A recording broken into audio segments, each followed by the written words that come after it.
This is CS436, Lecture 2.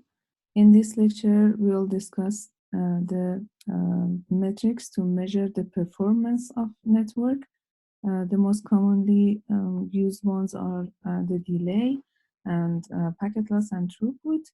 And there are like a lot of different measures uh, um, different metrics to measure the performance of network.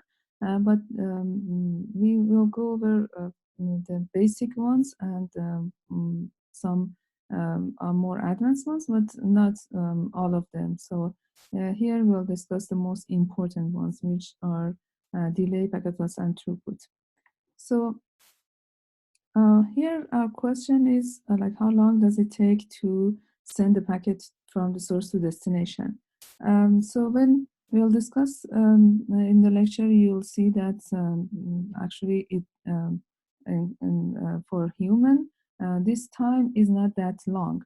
Like when I offer this topic and teach that topic to the students, sometimes the students ask like when we upload a file to Facebook, it takes less than a second. So why would we worry about like how long does it take to send a packet from the source to destination?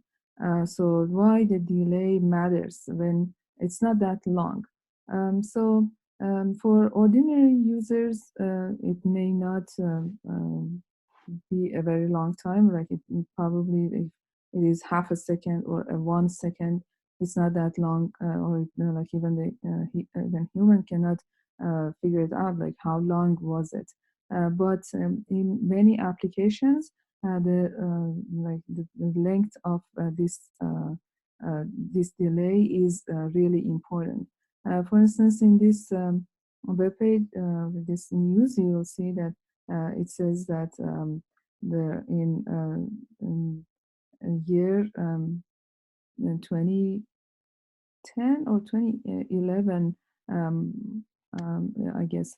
So this was a project that was defined so to connect New York, Wall Street in New York, and the banks in New York to the banks in UK.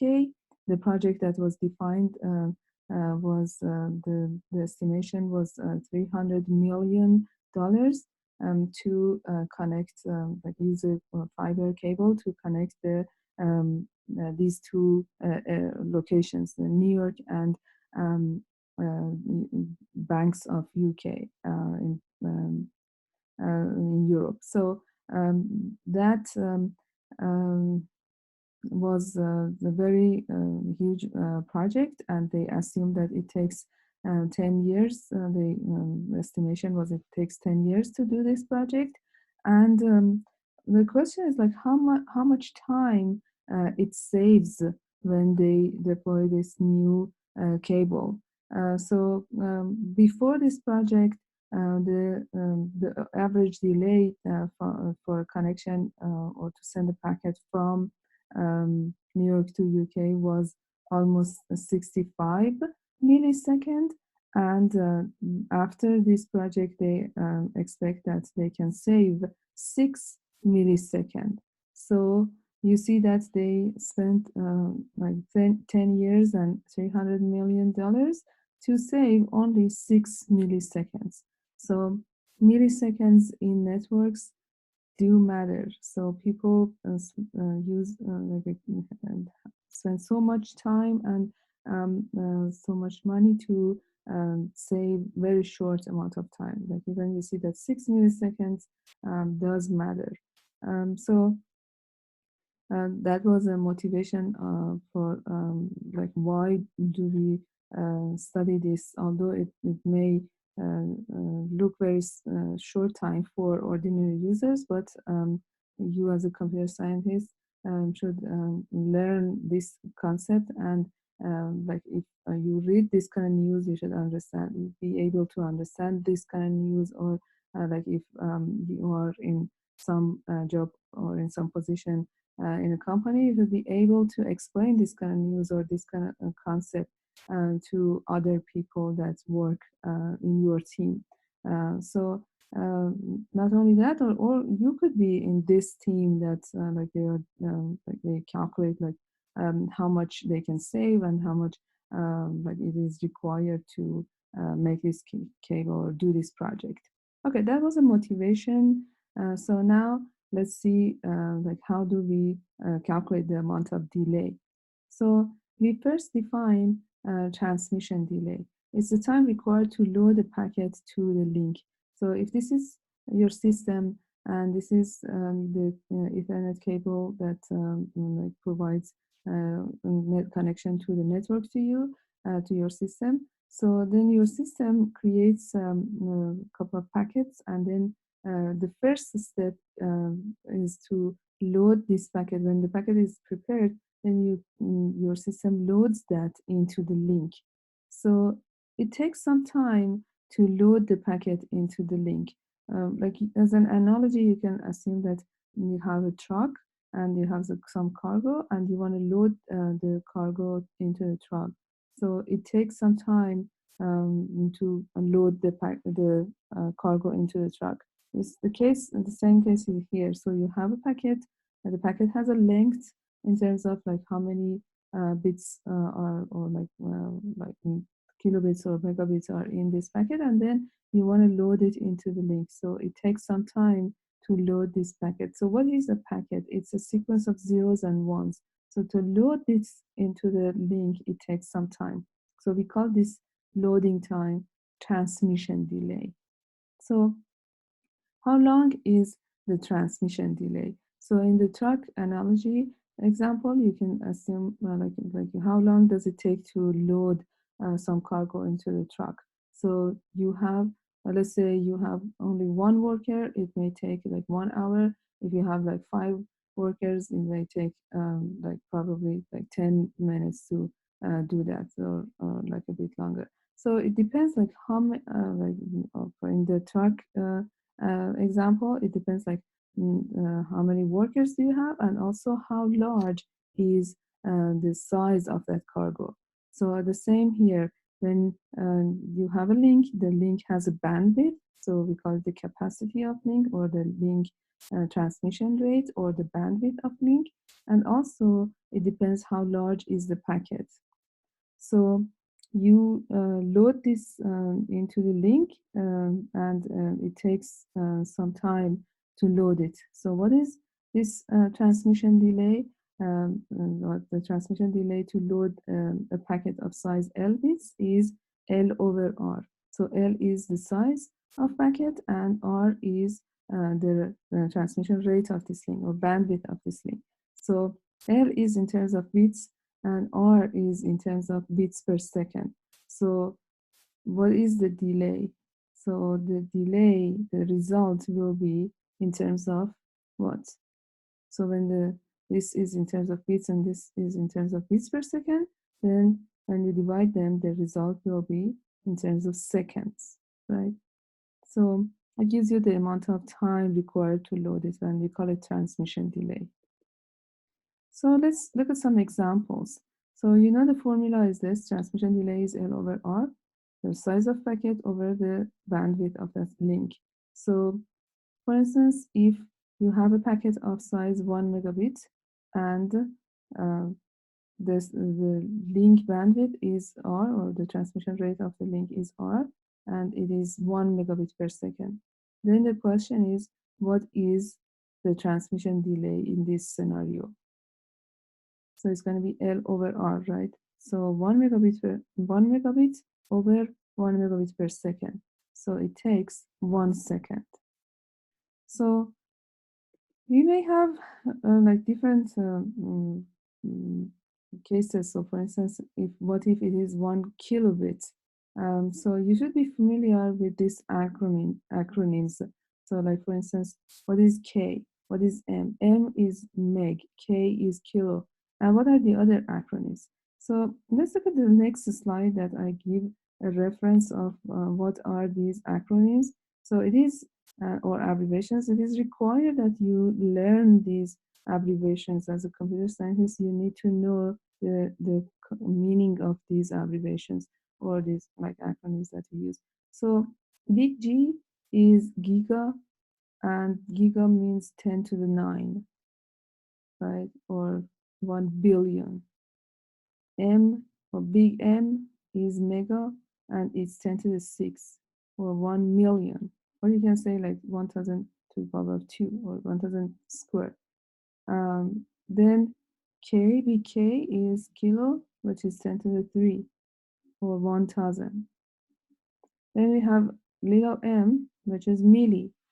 Milli is 10 to the negative 3, or 0.0001, right? So, or you, in terms of like to the power of something, it's going to be 1000 to the power of negative 1. This sign is micro, and it's 10 to the negative 6. And little n is nano, and is 10 to the negative 9.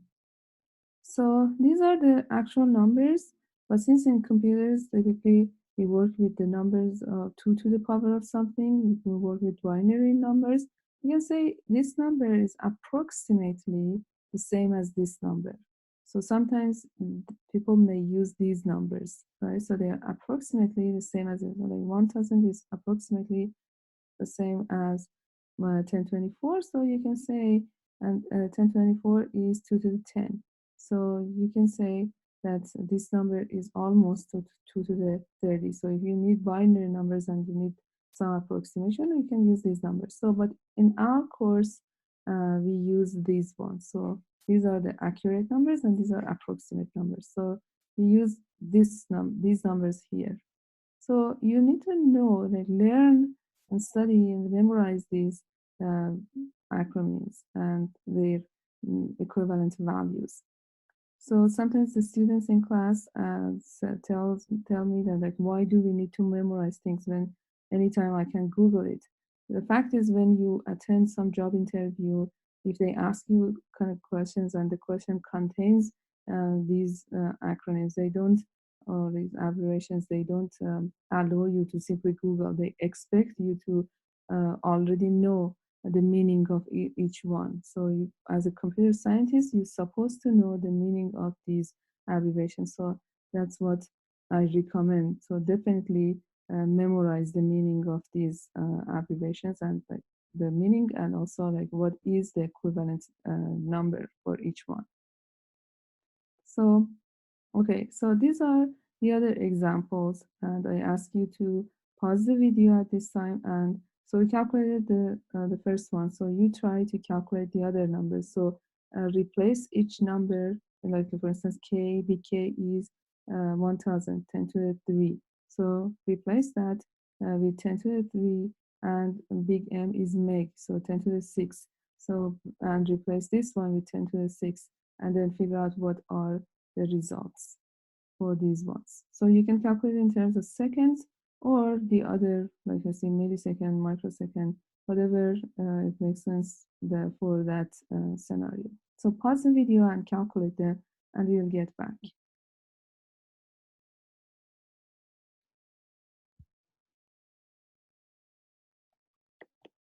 Okay, I assume that you try to calculate those numbers and figure out what are the results.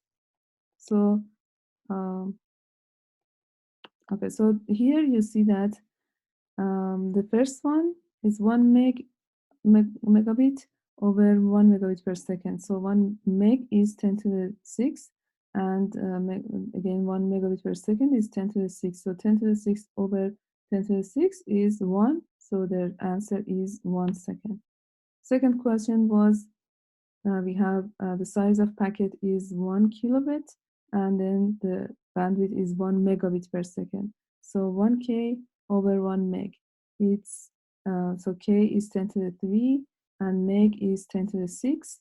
So it's going to be 10 to the 3. The result is 10 to the 3 minus 6, right? 3 minus 6, which is negative 3. So 10 to the negative 3 seconds.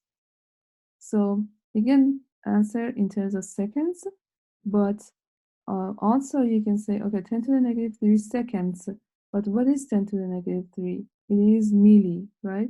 So you can say 10 to the negative 3 seconds is equivalent to 1 millisecond. So 10 to the negative 3 is milli, so it's again the same as like 1 millisecond. So 10 to the negative 3 second is 1 millisecond. Next question was, what if the packet size is 1K and bandwidth is 1 gig? Then you have K is 10 to the 3, gig is 10 to the 9. So 10 to the 3 over 10 to the 9 is going to be 10 to the 3 minus 9.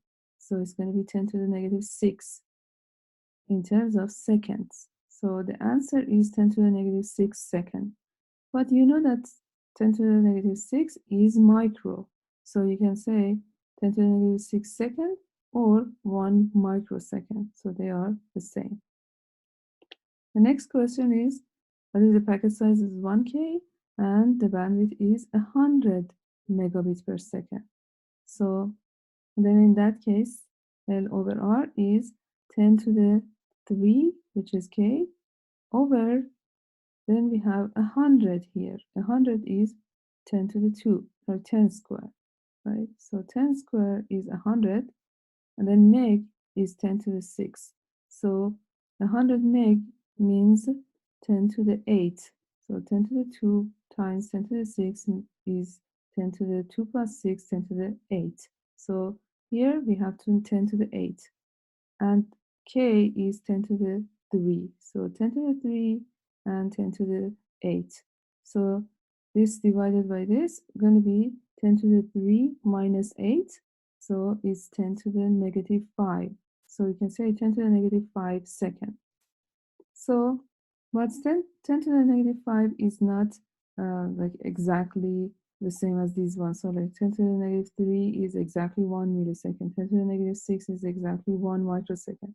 But 10 to the negative 5, how do you convert it to milli or micro? So there, like if you want to convert it to microsecond, then you know that micro is 10 to the negative 6. So you have to like figure out what number you can multiply by 10 to the negative 6 such that the result is the same as 10 to the negative 5, right? So you have to find this number. So if you like, we find this number and it's going to be 10, right? So 10 times 10 to the negative 6 is 10 to the 1 plus negative 6, right? So 1 minus 6 is negative 5. It's going to be the same as this one.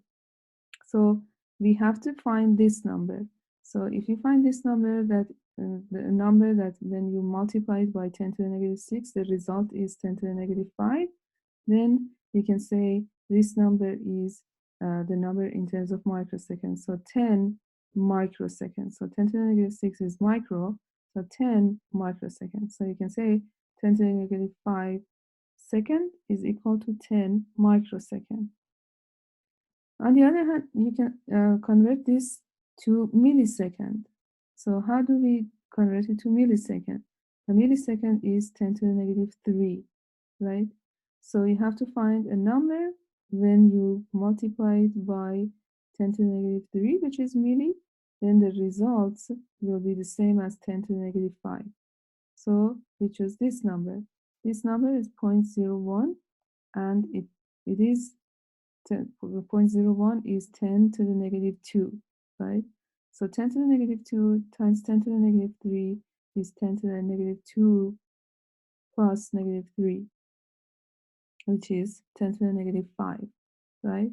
So when you find this number, then you say that this number multiplied 10 to the negative 3 is 10 to the negative 5. So this is the number in terms of milliseconds. So 0.01 millisecond. So the answer is, you can answer in terms of second, 10 to the negative 5 second, or you can answer in terms of microsecond, 10 microsecond, or in terms of millisecond is 0.01 millisecond.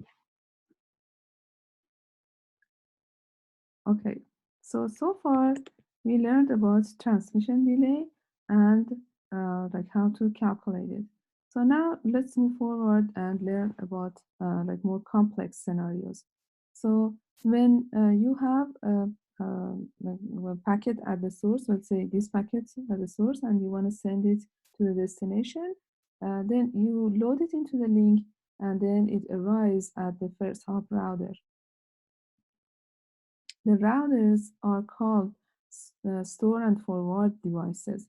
They store the entire packet, process the packet, and then they forward it to the next link towards the destination. So the next, it could be like multiple routers. Here in this simple scenario, we have only one router, but there could be multiple routers. So each router stores the entire packet, processes it, and then load it into the link and send it to the next hop. So you can say it looks like a repository.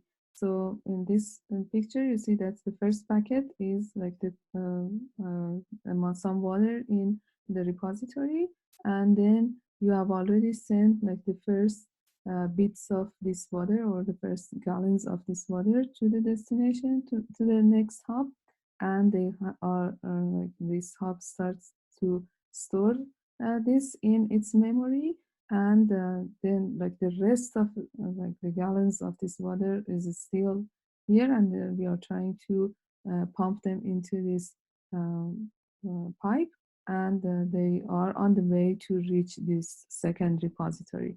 So you can say that that's how it, as an analogy, it looks like that.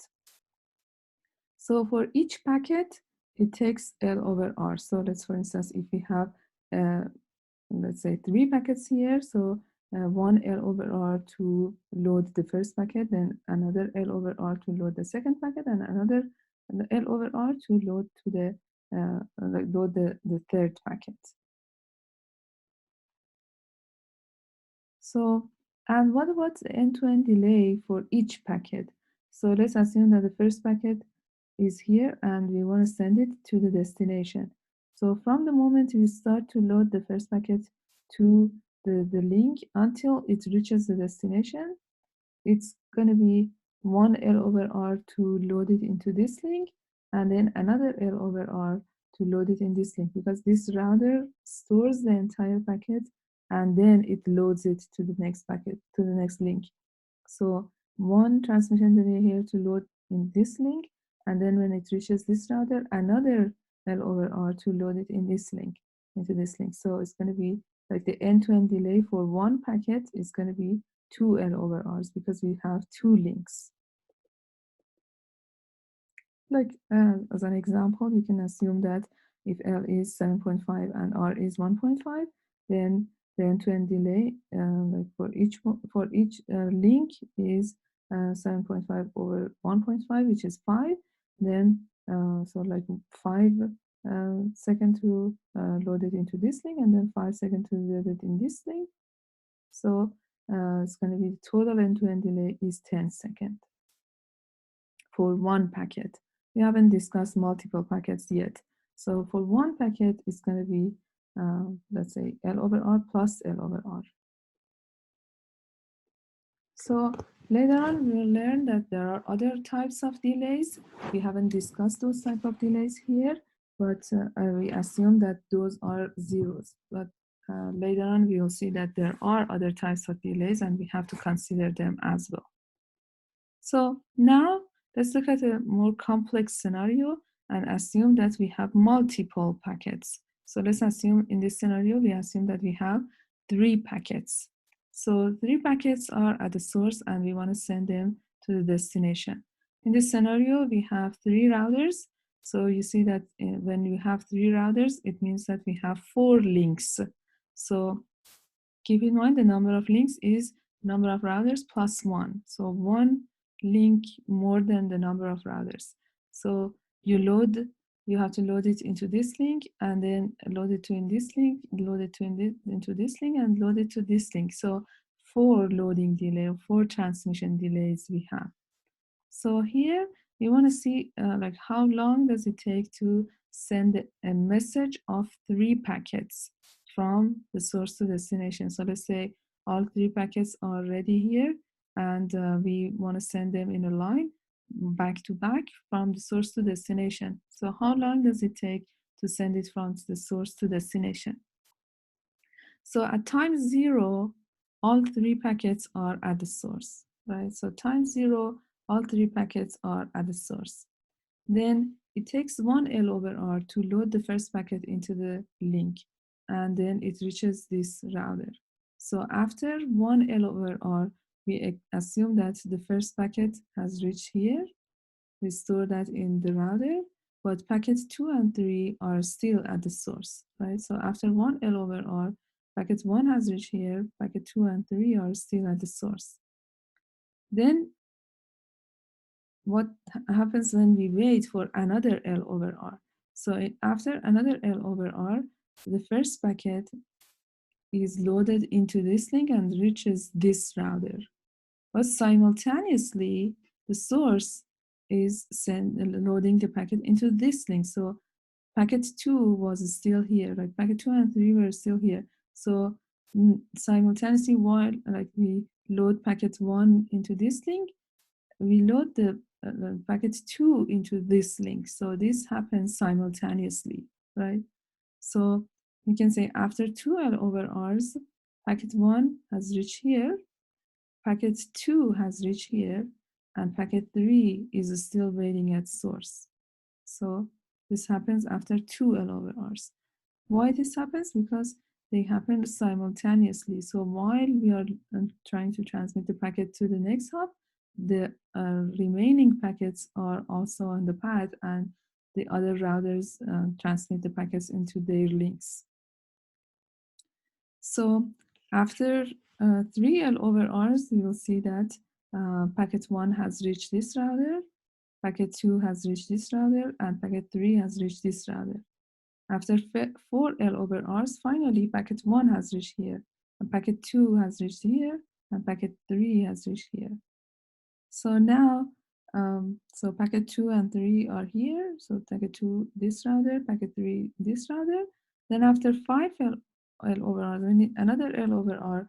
Then packet 2 will reach here, and packet 3 is still on the path, right? So on this router. So 1 and 2 are at the destination. 3 is still on the last router. Then after 6L over Rs, all 3 packets are at the destination. So 3 also reaches the destination. So this could be a new concept for you. Probably in other courses, you haven't seen this concept, like the parallel processes. So what happens when like things happen simultaneously. So I understand that this could be a bit confusing at the beginning, but that is like in many computer science concepts, you may see this this topic that or this concept that things happen simultaneously and or like back to back, and but the time is very short, so somehow they happen at the same time. So you have to figure out how long does it take when things happen simultaneously. So this is a very simple example that shows like how long does it take to send a message of 3 packets from source to destination. So uh, for one packet, if we had only one packet, it was 1, 2, 3, 4 L over Rs, right? So for one packet is only 4 L over Rs. But when we have 3 packets, it doesn't mean that we simply multiply 3 times 4. So because you don't wait until like the first packet reaches the destination and then start to send the second packet, and then it reaches the destination, then start to send the third packet. No, while the first packet is on the path, you start to send the second one. While the second one is on the path, you start to send the third one. So why don't you send all of them at the same time? Because as I said, it takes some time to load the packet into this link. So you cannot send all of them at the same time. So you send the entire bandwidth of this link to send one packet. And then once done with the first one, then you use the entire bandwidth to send the second one. And then once done, you start to send the third one. So here you see that in total we have 6L. We need 6L over R to send a message of 3 packets from source to destination. So how did we come up with 6? Can we find a formula or like a philosophy behind that? So like how did we reach 6L over Rs? So if you look at this picture, you see that for one packet, it takes 4 L over R's to reach the destination, right? So after 4 L over R's, the first packet reaches the destination. Then how much more time do we need until we receive the rest of packets? So how many more packets do we have? So the first packet has reached the destination in 4L over R's. How many more packets do we have? There are 2 more packets, right? 2 and 3. So we have 2 packets and the transmission rate for each packet is 1L over R. So you can say the 2L over R's, we need like some the amount of time the amount of more time that we need is the amount of time required to transmit the remaining packets, right? So for L over R for the first packet to reach the destination, and then plus the transmission delay for at the source for the other packets. So we have 2 packets, and for each packet we need L over R to transmit that, to load it into the first link. And so the result is 4 L over R plus 2 L over R's, because we have 2 more packets. And the transmission delay for each packet is L over R. So 6L over R is the total time. So in general, like keep in mind that in this simple scenario, we did have not discussed the other types of delays. We assume that we have only one type of delay, which is the transmission delay. So in general, you can say like if there are n links in from the source to destination, and the message contains p packets, then how much time do we need to send a packet from the source to destination? So first you should figure out what is the end to end delay for one packet. So like we have n links. So for one packet, it takes n times L over R. So like 1 L over R per link. So the end to end delay for one packet is n times L over R. Then if we have p packets in the message, then like we should figure out, okay, so first, what is the time required to send um, the first packet? And then how many more packets do we have?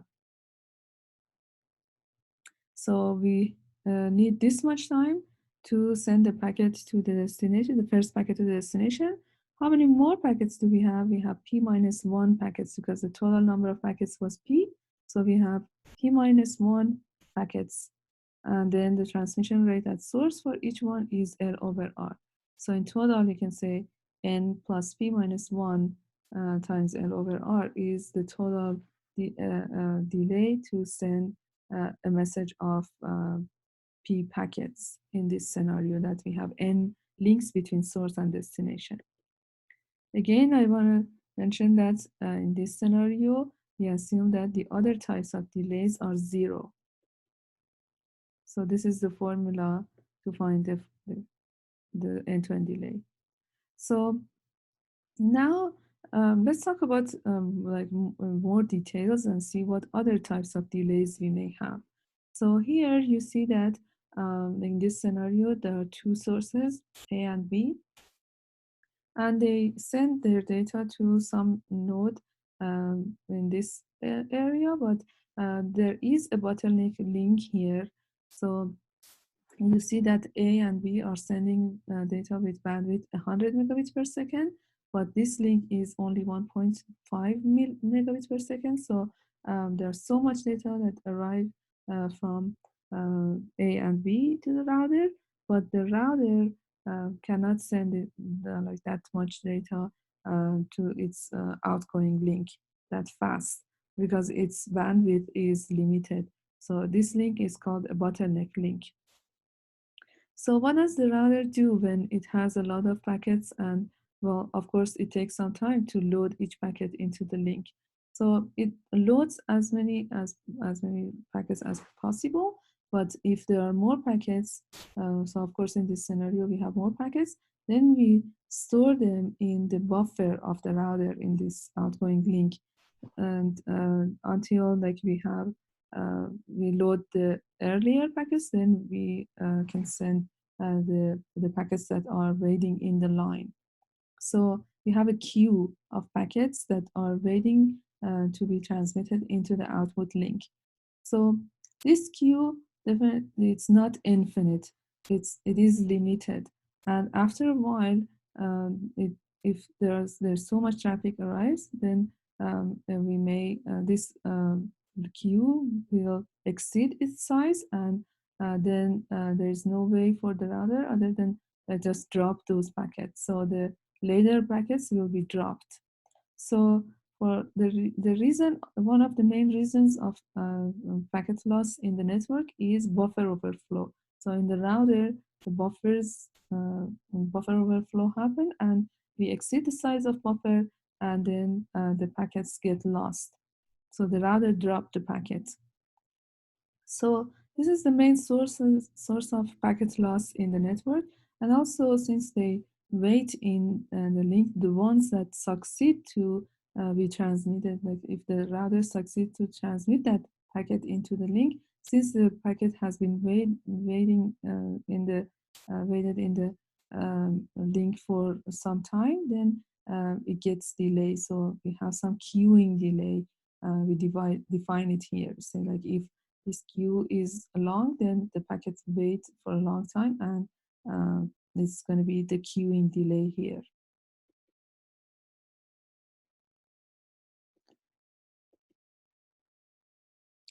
So we already discussed these concepts. So at each step, when the packet arrives at the router, let's see what are the different types of delays that we have. So when the packet arrives at the router, then the router will process the packet.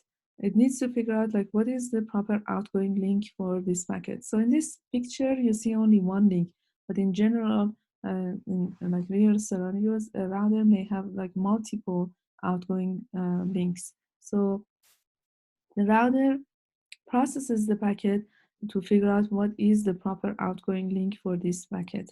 So we call it nodal processing. So how long does it take for the router to process this packet? So typically, like each router has some specific nodal processing. So it is given, so like how much, on an average, how much time it takes for this router to process a packet. Then we have a queuing delay, so we put it in the queue, and it's at the end of the enqueue that at the end of this line, and then it takes some time for this packet to reach the front of this line. So that is called queuing delay. So queuing delay is a time during which the packet is waiting in the line. Now let's assume that the packet is in front of the queue, and then we can load it into the link. So transmission delay to load the packet into the link. So transmission delay. And then when the packet is loaded into the link, then it takes some time to propagate the packet from this point to the next router. So we haven't, in the last slides, we didn't discuss the other types of delays. We only discussed transmission delay. So we wanted to start from a very simple scenario, but in reality, all these four types of delays happen at each step. So from this router to the next router, all these four types of delays happen. So you can say that from this hop to the next hop, there are four types of delays, and the delay will be the total of all these delays. So processing delay, dprop, queuing delay, dq, transmission delay, dtrans, and propagation delay, dprop. So we have, so typically an average number is given, like how much processing delay is required at each node, at each router. Queuing delay, it is complex to figure out what is the queuing delay, and it depends on the situation of network and many other factors. So in our examples, we may give an average number or simply ignore it and say that let's assume that queuing delay is 0. So, but for transmission delay and propagation delay, we have formula. So you learn the transmission delay is L over R. Now we learn that propagation delay also has a formula, and the formula is D over S. D is the length of this link, and S is the propagation speed in the medium. So it depends on the type of what category of cable you are using. So these numbers are given, so you know what is the length. Well, in the question is given like what is the length of link and what is the propagation speed of that link. So D and S are given, so you divide D over S, and then you get the propagation delay. So we have formula for transmission delay and propagation delay, but for this processing delay, it is typically given. It depends on the router. Queuing delay, it is more complex, and we won't discuss that in this course. Now let's look at this example that in all types of delays will be involved, and so like a general example that helps you to answer the questions in the assignments and exam. So in this example, we assume that we have a message of 4 packets at the source, and we want to send this message from source A to destination B. There are 2 routers in between. That means there are 3 links, and I gave you some details here. So the length of each packet is 500 bytes. So when you use big B, it means bytes. If you use little b, it means bits. But keep in mind that all our calculations are based on bits. So even if the question gives a number in terms of bytes, you have to convert it to bits. So what is a byte? A byte is 8 bits. So here, when I say the length of packet is 500 bytes, then you have to multiply 500 by 8. So it's going to be 4,000 bits, right? So calculate it, you should calculate everything in terms of bits. So then processing delay and queuing delay are given like 1 microsecond and 2 microsecond. And we assume that the bandwidth of each link is 1 gigabit per second. And then the length of each link is 0.5 kilometers. And the speed rate of each link is 1 gigameters per second.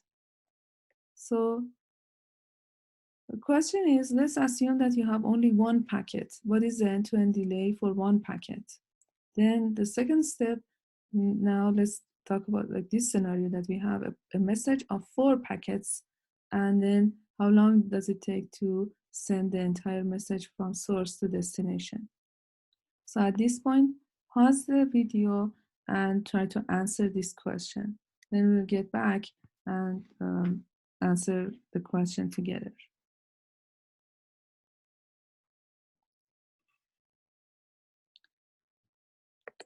Okay, so here I assume that you try to answer the question, and so let's review the answer. So since the L, R, and D, and S are the same for all links, so we first calculate them.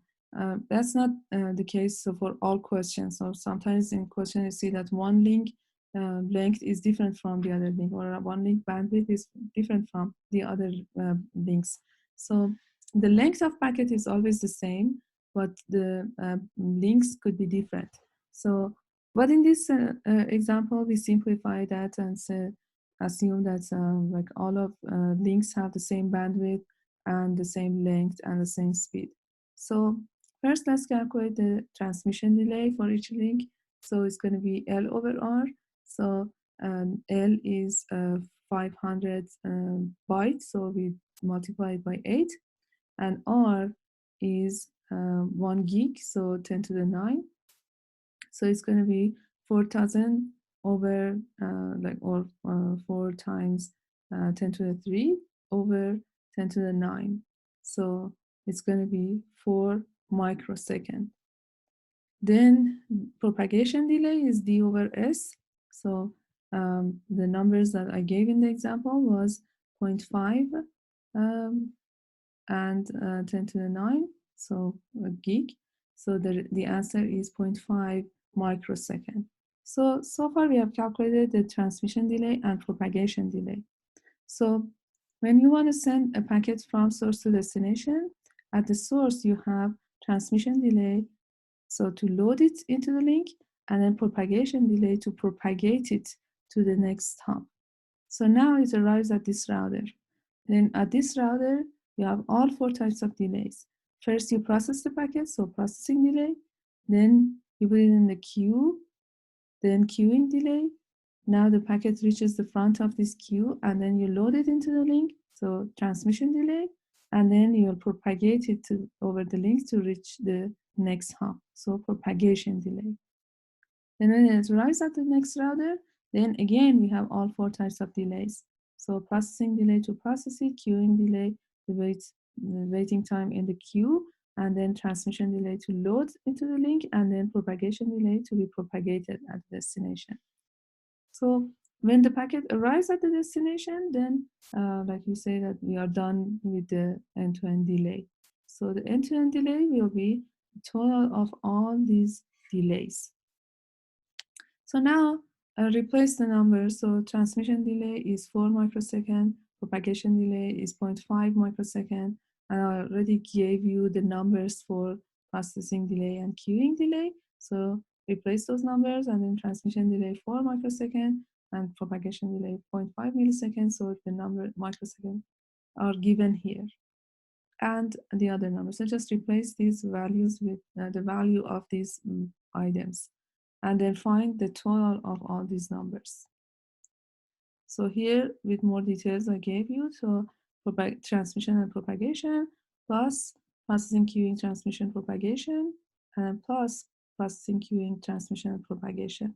And then I replace those items with the values, and the total of all these numbers is 19.5 microsecond.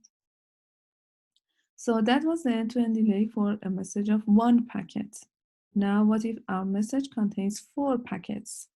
So in that case, remember we said the philosophy or the way we answer this question is first figure out what is the end-to-end delay for 1 packet. So we already calculated here is 19.5. Plus, how many more packets do we have? So far, like, okay, in this message we had 4 packets, right? So far we find the end-to-end delay for 1 packet. So how many more packets do we have? We have 3 more packets, right? So 4 minus 1. And times the transmission delay at the source. So transmission delay at the source. So 19.5 for the first packet. So we already calculated here. Plus, how many more packets? 3. And what is the transmission delay? 4, right? So the total will be 31.5 microseconds. So this is the general example and gives you the idea how to answer the questions in the assignment and exam. So it contains all the discussions or topics that we discussed in this lecture so far. Okay, so that was about delay. Now, let's get back to our lecture. Now let's talk about the other metrics. One other important metric is throughput. Throughput is defined as the rate at which bits arrive at the destination. What is the rate at which the bits arrive at the destination? So this could be instantaneous, so you can say at each instant of time how much data arrives, like at each millisecond or microsecond how much data arrive, or like over, let's say in 1 second, you can figure out like how much data arrived at each millisecond, and then like on average how much data arrived during this second. So it could be an instantaneous in some instant of time, how much data arrived, or average over some time interval. So in this scenario, let's assume this is the source and this is the destination, and you want to send some large data from the source to destination. So like we want to see what is the throughput at the destination. So it depends on the link bandwidth. So here let's assume that the source has a connection to a router and its bandwidth is RS, like the rate and for the link that is connected to the source or the server in this scenario. And this link that has a connection between the router and the client, we call it RC, rate for the client's link. So let's assume that RS is smaller than RC. So then the question is, how much data arrives at the destination if the source sends data as much as possible? So with the maximum rate, the source is sending data. Then what is the throughput at the destination? Is it RS, RC, some of them, or like a what could be the throughput at the destination if the source transmit data with maximum rate? As an analogy, to answer this question, you can say as an analogy, the source looks like a repository of water, and these are like pipes. So you pump water into this pipe, and then when it arrives here, this looks like another repository, like an intermediate repository, and also like when the water arrives here, this also tries to pump the water in the maximum rate at which the data for the water is available to the next pipe. So what is the rate at which the water reaches the destination? Is it RS, RC, RS plus RC, or anything else? Clearly, it is RS, right? So the reason is like the source tries to send with the maximum rate RS, but RS is smaller than RC. So that there's not much enough data at this router to transmit over this link. So we cannot use the entire bandwidth of this link all the time. So we send a packet, and then for some duration, probably we cannot use the bandwidth because there is not much data to send, right? And then again, we send some other data, and then we don't use it, and then we send some other data and we use it. So it's going to be the minimum of RS and RC. So that is the case. So like this picture also shows the water analogy. So you can say that that you are sending data to the repository, and then there is an intermediate repository. So how much output you have here. So what about the other scenario? So when like the first link has a very large bandwidth, but the second link has a small bandwidth. So like we discussed this scenario, now what if RS is larger than RC? Then what is the throughput? But how, in what rate the data reaches the destination when RS is larger than RC? So you see that the source is sending data with maximum rate with RS bits per second, and they arrive at this router, but the router cannot transmit data that fast, right? So it can transmit data only with RC bits per second. So it's going to be RC, the minimum of RS and RC. So in general, when you have a source to destination path, you have to figure out like which link is the bottleneck. In this scenario, this link is the bottleneck. In this scenario, this link is the bottleneck. So the bottleneck determines what is the throughput or with what rate the data reaches the destination. So minimum of RC and RS. Or if you have more links, then the minimum of them. Sometimes the links are shared. In this example, you have, like, let's say 10 servers and 10 clients. Server 1 want to send data to client 1, and server 2 want to send data to client 2.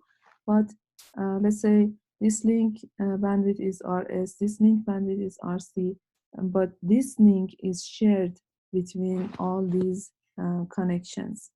So if you want to figure out what is the throughput, so how much data arrives at the destination, you have to figure out what is um, the minimum between RS, RC, and the share of this um, connection on this shared link. So how much of this bandwidth belongs to this connection.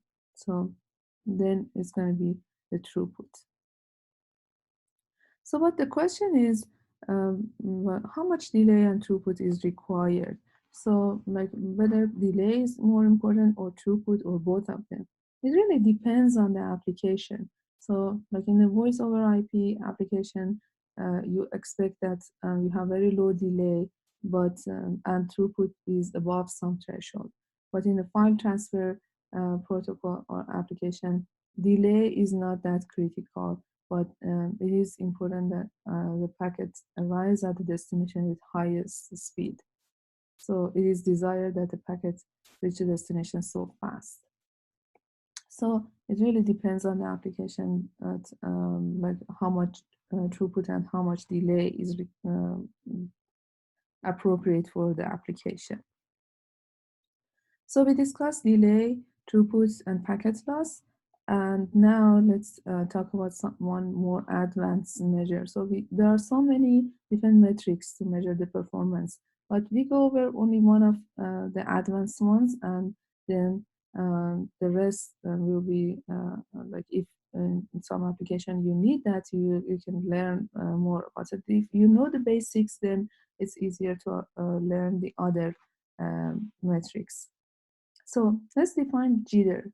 Jitter is the difference between two numbers, B and A, and this value is, so what is A is, let's assume that we have two packets, green and blue, and we send packet green. Then it takes a while for the source to process the next packet, the blue packet, and then the blue will be ready to be transmitted. So this time between the transmission of the two packets at the source, we call it A.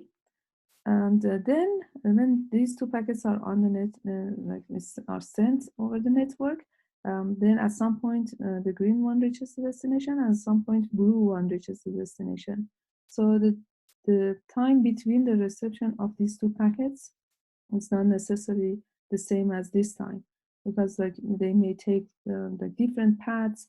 At the time that the green one is going through the path, there might not be that much traffic on the routers, or there might be so much traffic in the router, but it could be not the same case may happen for the blue one. So they may take different paths.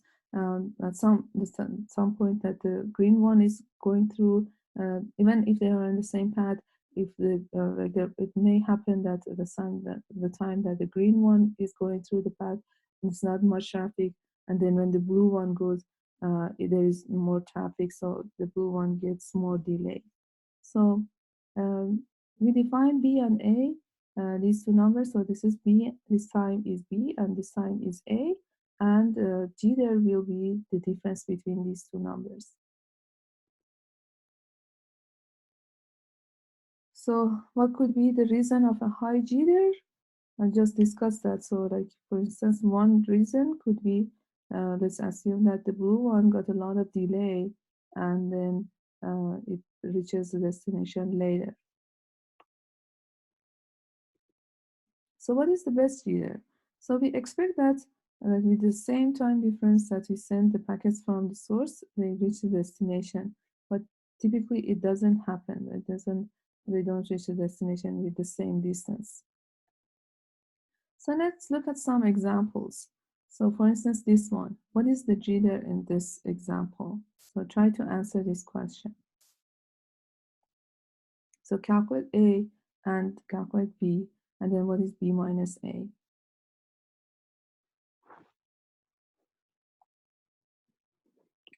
And so like the first question is like, okay, B is 16 minus 10, and A is 2 minus 0, right? 16 minus 10 is 6, 2 minus 0 is 2, so 6 minus 2, jitter is 4 here. So what about jitter here? 12 minus 10 minus 6 minus 0. So 12 minus 10 is 2, 6 minus 0 is 6, so 2 minus 6 is negative 4. What about this one? This question is a tricky question, so let's look at this question more carefully, look at the packets more carefully.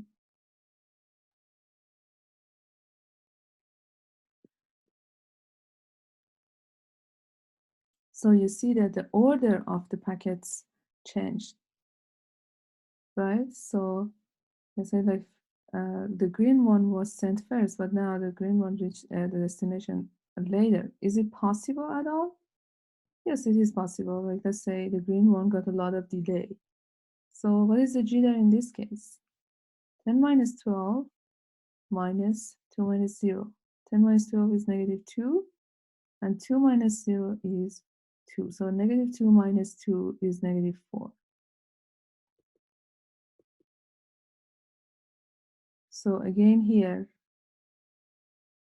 10 minus 16 minus 2 minus 0. So negative 6 minus 2 is negative 8. What about this one? 10 minus 12, negative 2 minus 6 minus 0. So negative 2 minus 6, negative 8. What about this one? Sounds like this is the desired jitter, right? So 12 minus 10, 2 minus 2 minus 0, 2. So the result, the jitter is 0 here. So what services could be provided by the network layer? So there are some services that are provided for individual packets. For instance, reliability and guaranteed delivery. And there are some services that are provided for flow of packets, that like, for instance, the packets are sent to the destination in order. We guarantee some bandwidth. We guarantee low jitter or security. So there are so many metrics to measure the performance of network, but here we discuss only the very basic ones. So this is the end of this lecture.